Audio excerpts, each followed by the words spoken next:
Assalamualaikum warahmatullahi wabarakatuh. Bismillah, alhamdulillah, wassalatu wassalamu ala rasulillah Muhammad ibn Abdullah wa ala alihi wa sahbihi wa man tabi'ahu huda amma ba'd.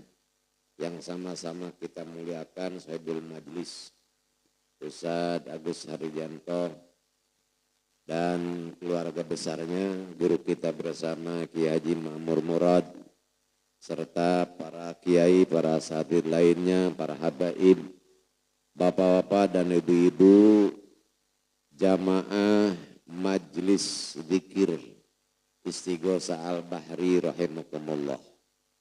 Alhamdulillah pada sore ini di bawah guyuran air hujan yang kata Rasulullah salah satu di antara doa mustajab yaitu saat turunnya hujan. Mudah-mudahan doa kita tadi yang diaminkan lebih oleh orang 100 ini ya itu dikabulkan oleh Allah Subhanahu wa taala. Selanjutnya Bapak dan Ibu yang saya hormati, hari ini saudara sebangsa kita yang berbeda agama, saudara Nasrani lagi mengadakan acara Natal ya. Kemudian kita sebagai seorang muslim tentu kita hargai itu hak mereka. Dan kita enggak perlu lagi sekarang meributkan. Boleh enggak mengucapkan selamat Natal dan sebagainya. Ulama kita ada yang mengatakan boleh, ada yang mengatakan tidak boleh. Enggak usah ribut hanya masalah Natal karena memang ada orang yang menginginkan kiai dengan kiai berantem. Hanya karena beda pendapat tentang hukum Natal. Ya. Jadi sekali lagi kalau ada yang mengatakan boleh, sementara ibu mengatakan tidak boleh, itu menurut mereka. Kalau ibu mengatakan boleh, ada yang mengatakan boleh, ya sudah itu pendapat mereka. Jangan gara-gara berbeda pendapat kemudian kita harus gontok-gontokan. Awas, persatuan umat Islam ini yang penting. Ya, ini yang penting. Baik, Bapak dan Ibu yang saya hormati, dalam kesempatan ini saya ingin menyampaikan satu hadis Nabi. Ya, satu hadis Nabi yang akan menjadi pembuka mukadimah dari rencana pengajian kita setiap bulan nantinya. Hadis ini dikenal oleh para ulama dengan sebutan hadis Jibril. Ya, kenapa disebut demikian? Karena ini kasusnya dengan kedatangan malaikat Jibril. Sahabat Umar bin Khattab radhiyallahu an, beliau cerita, ketika kami duduk bersama Rasul dan para sahabat, tiba-tiba datang seorang laki-laki, ittola'a alaina rajulun syadidu bayadis siyab. Laki-laki yang sangat putih pakaiannya. Sadidu sawadi sya'ri, rambutnya hitam legam. Ya. La yura asarus safar. Tidak terlihat orang ini habis menempuh perjalanan jauh. Berarti kalau tidak kelihatan habis menempuh perjalanan jauh, ini orang ini berarti orang dekat. Wala ya'rifuhu minna ahad. Tapi disebut dekat, seorang pun dari kami enggak ada yang kenal beliau. Ya. Kemudian fa'asnada rukbatahi ila rukbatai. Kemudian dia masuk dalam riwayat sahabat ini Nasai, lalu dia minta izin masuk. Kemudian masuk, sesudah masuk beliau ini mengadu lututnya dengan lutut Rasulullah Shallallahu Alaihi Wasallam. Ya, wa wada'a yadaihi ala fakhidai. Kemudian orang ini meletakkan kedua tangannya di atas pahanya. Enggak tahu yang dimaksud paha ini pahanya Nabi apa paha orang yang datang itu sendiri. Sehingga ulama ada yang mengatakan Maksudnya orang itu memegang pahanya sendiri, bukan megang pahanya Nabi. Sebab kalau murid megang pahanya guru itu namanya murid songong. Nah ini ada orang berani megang pahanya Nabi, itu berarti songong. Makanya ulama mengatakan memegang pahanya sendiri. Tapi menarik dalam hadis riwayat Imam Nasai, bunyi hadis itu adalah wawado'a kafaihi ala fakhidayin Nabi. Orang itu meletakkan telapak tangannya di atas kedua paha Nabi. Jadi jelas yang dipegang adalah paha Nabi kalau dalam riwayat Nasai. Lalu orang itu bertanya kepada Nabi, "Ya Muhammad, akhbirni anil Islam." Hai Muhammad, beritahu saya tentang Islam. Lalu Nabi bersabda, "Al-Islam antashhada alla ilallah wa anna Muhammadan Rasulullah wa tuqimas shalah wa tutiyaz zakah wa tasuma Ramadan wa tahujjal bait ini stata'ta ilai sabilan." Islam itu satu, kamu bersaksi tidak ada Tuhan selain Allah dan Muhammad Rasulullah. Kedua, mendirikan sholat. Ketiga, membayar zakat. Keempat, berpuasa di bulan Ramadan. Dan yang kelimanya adalah berhaji jika kamu mampu. Faqala sodakta, kata yang bertanya, tepat sekali katanya jawabanmu Muhammad. Maka fa'ajibtu, kata sahabat Umar, saya heran. Yas'aluhu wa yusaddiku, ini orang bertanya kok membenarkan. Orang bertanya kan nggak tahu kenapa membenarkan, ini yang heran. Akhirnya bertanya lagi, akhbirni anil iman. Sekarang beritahu saya apa itu iman. Nabi kemudian bersabda, al-iman antu minabillah wa malaikatihi wa rusulihi wa kutubihi wa rusulihi wal yaumil akhir wa bil qadari khairihi wa syarrih. Beriman kepada Allah, kepada malaikatnya, kepada kitabnya, kepada rasulnya, kepada hari akhir, dan kepada qada, kepada qadar baik maupun qadar buruk. Sodakta, kau benar, katanya. Tepat sekali jawabanmu Muhammad. Akhbirni anil ihsan, sekarang beritahu saya apa itu ihsan. Kata Rasulullah, anta budallah ka'annaka tarah fa illam takun tarah fa innahu yarak. Kamu menyembah Allah seakan-akan kamu melihat Allah, dan jika tidak melihat karena memang enggak mungkin bisa melihat Allah, kamu harus yakin bahwa Allah melihatmu. Lalu bertanya lagi, sekarang beritahu saya kapan hari kiamat itu terjadi. Kata Rasulullah, jawabnya, mal mas'ulu anha bi'a'lama minasail. Yang ditanya tentang hari kiamat tidak lebih tahu daripada yang bertanya. Jadi kalau ada yang tahu, engkau tentunya lebih tahu dari saya. Ahbirni an amaratiha, sekarang beritahu tanda-tandanya. Tanda-tandanya antalidal amatu rabbataha wa fi riwayatin rabbaha. Tanda-tanda hari kiamat itu atau dekatnya hari kiamat, satu, bahwa seorang budak melahirkan majikan. Yang dilahirkan itu kan anak, Bu, ya. Tapi anak jadi majikan. Yang melahirkannya menjadi budak. Ini yang pertama. Yang keduanya wantarol kufatal urata al-ala ya tato waluna fil bunyan. Kau akan lihat orang yang biasanya ngodok. Ibu tahu ngodok, Bu? Kayak kodok. Kodok itu kalau orang Betawi nyebutnya nyeker. Enggak pakai apa?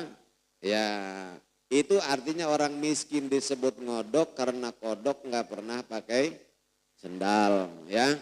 Jadi orang yang biasa nyeker, kemudian miskin, ya, bertelanjang dada, pakaian, badan, itu mereka akan tinggi-tinggian main bangun bangunan. Jadi nanti enggak ada lagi rumah gubuk, rumah yang jelek-jelek, semua nanti rumahnya tingkat, ya besar-besar, indah-indah.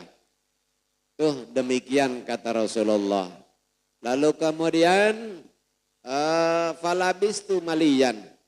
Lalu aku diam beberapa hari, dalam riwayat Tirmidzi 3 hari kemudian Rasulullah bertanya kepada sahabat Umar, ya Umar, atadri manisail? Hai Umar, tahukah kamu siapa yang tempo hari bertanya? Kata sahabat Umar, yaitu Allahu wa rasuluhu a'lam. Allah dan Rasulnya yang lebih tahu. Jawab Rasulullah, huwa Jibril. Itu yang datang itu adalah malaikat Jibril. Jadi kalau Jibril megang pahanya Nabi, wajar enggak? Pantas enggak? Ya pantas saja. Kalau sahabat berani megang paha Nabi, songong. Ya, itu Jibril. Ya, atakum liu'allimakum dinakum. Dia datang kepada kalian itu untuk mengajarkan agama kepada kalian. Nih agama yang ditanyakan oleh malaikat Jibril itu 3. 1 Islam, 2 iman, 3. Jadi kalau begitu agama ini rukunnya 3. 1 Islam, keduanya keduanya iman, yang ketiganya ihsan. Bapak dan Ibu yang saya hormati, para ulama kita ini maka terbagi menjadi 3. Sebenarnya kalau diuraikan banyak, saya mau menyampaikan ini satu aja. yakni ulama, ada ulama syariah, ya. Ulama syariah, syariah itu ilmu positif, Bu. Kalau ilmu positif itu adalah ilmu yang nampak. Yang nampak itu sesuatu yang bisa diraba oleh panca indera. Yang diraba oleh panca indera itu adalah perbuatan, ucapan, nah itu namanya yang nampak. Ini syariah itu. Makanya bagaimana caranya sholat, syaratnya sholat, bagaimana wudhu dan seterusnya. Ini adalah ulama syariah yang paling mengerti. Ya, yang paling mengerti. Jadi ulama syariah itu ulama yang mempelajari lahiriah din. Mempelajari lahiriah agama. Bukan batinnya agama, bukan ruhnya agama, tetapi lahiriahnya. Perempuan dengan laki-laki yang bukan mahramnya kalau senggolan batal, itu fikih atau syariah. Ya, ini caranya sholat bagaimana, itu syariah. Mengenai bagaimana hati ketika sholat, itu tidak dibahas oleh syariah. Ya, enggak dibahas yang seperti itu.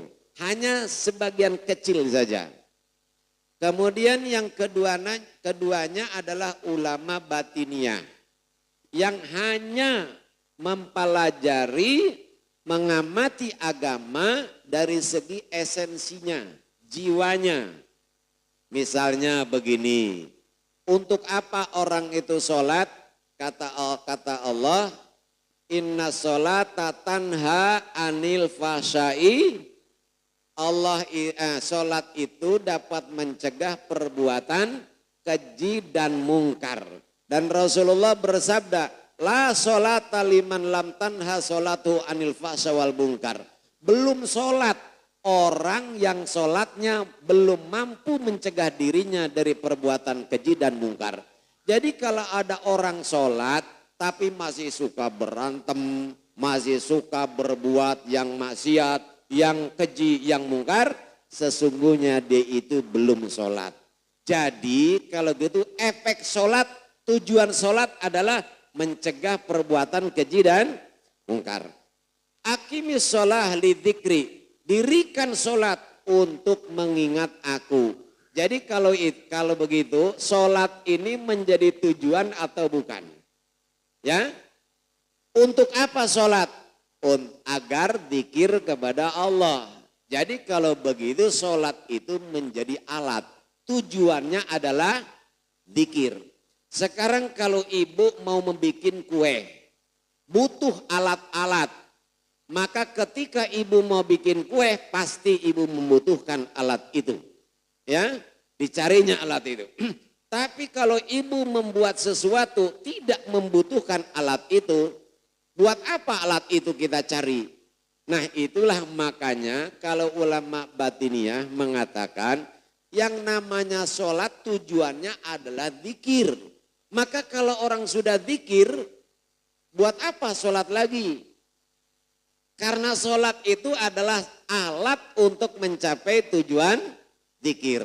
Sholat itu tujuannya mencegah perbuatan keji dan mungkar.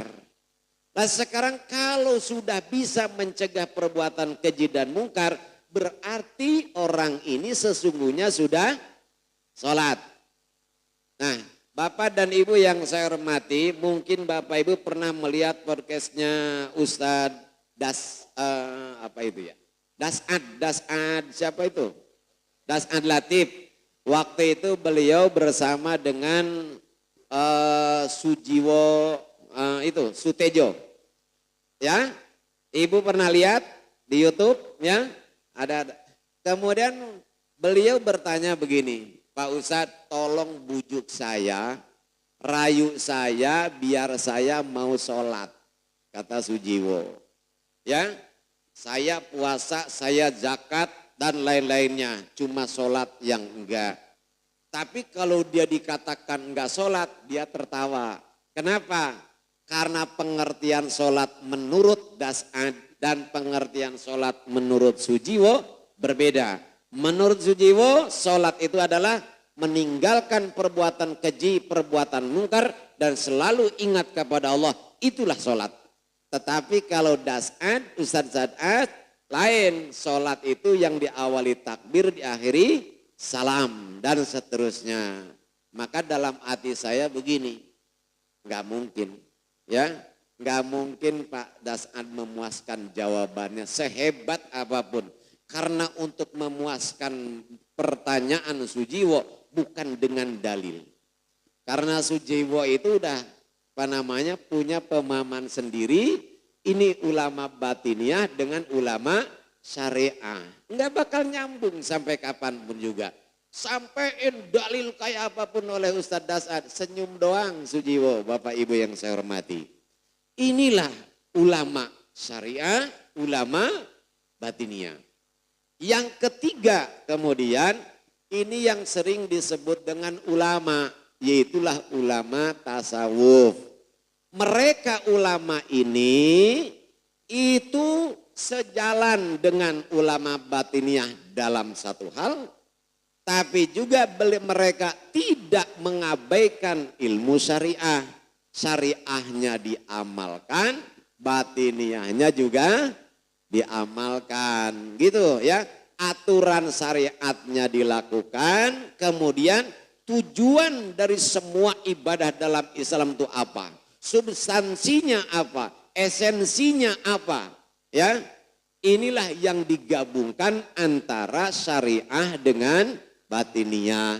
Itu yang diisyaratkan oleh Rasulullah dengan ihsan.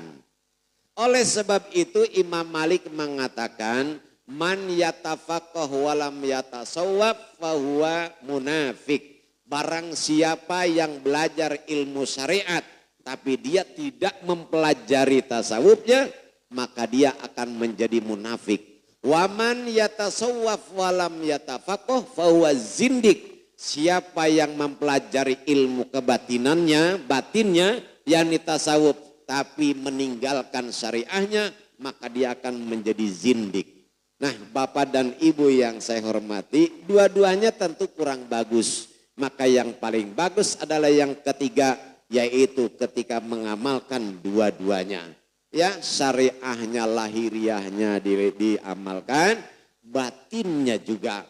Ya, itu supaya diamalkan juga. Inilah yang sekarang Bapak dan Ibu belum lama ini telah ada kongres di Nahdlatul Ulama memilih pemimpin Jatman yang sekarang Kiai Haji Ahmad Halwani Nawawi sebagai ketuanya. Itu adalah mereka-mereka inilah yang biasa disebut dengan ulama. Nah salah satu di antara tujuan sholat ini apa yang kita lakukan pada sore ini, bagaimana supaya kita mengingat Allah Subhanahu wa taala. Tapi jangan cuma sebulan sekali, setiap saat kita terus melakukan zikir kepada Allah Subhanahu wa taala, ya, karena inilah tujuan dari ibadah. Dan ingat, zikir itu kata Rasulullah lebih hebat daripada sholat.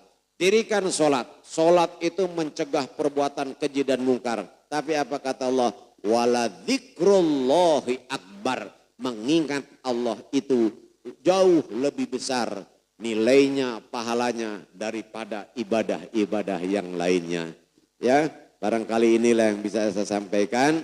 Insya Allah nanti setiap bulan kita akan mempelajari nih apa namanya yang ihsan ini, walaupun hanya singkat waktunya, tapi berharap mudah-mudahan bisa mewakili, ya, bisa menyampaikan ke arah sana. Karena itu doakan selalu para kiai, para ustadz, para habaib yang hadir setiap tanggal 25 selalu disehatkan oleh Allah Subhanahu wa taala, dipanjangkan umurnya dalam taat kepadanya, dibimbing hatinya ke jalan yang diridhoi dan dicintainya, dihiasi hatinya dengan akhlak yang mulia, dibersihkan hatinya dan hati kita semua dari akhlak yang hina, dilimpahkan kepada mereka, kepada kita semuanya taufik dan hidayah, dan sehingga kita bisa istiqomah selama hidup kita menjalankan perintahnya, menjauhi larangannya, dan manakala wafat Allah wafatkan kita semua dalam keadaan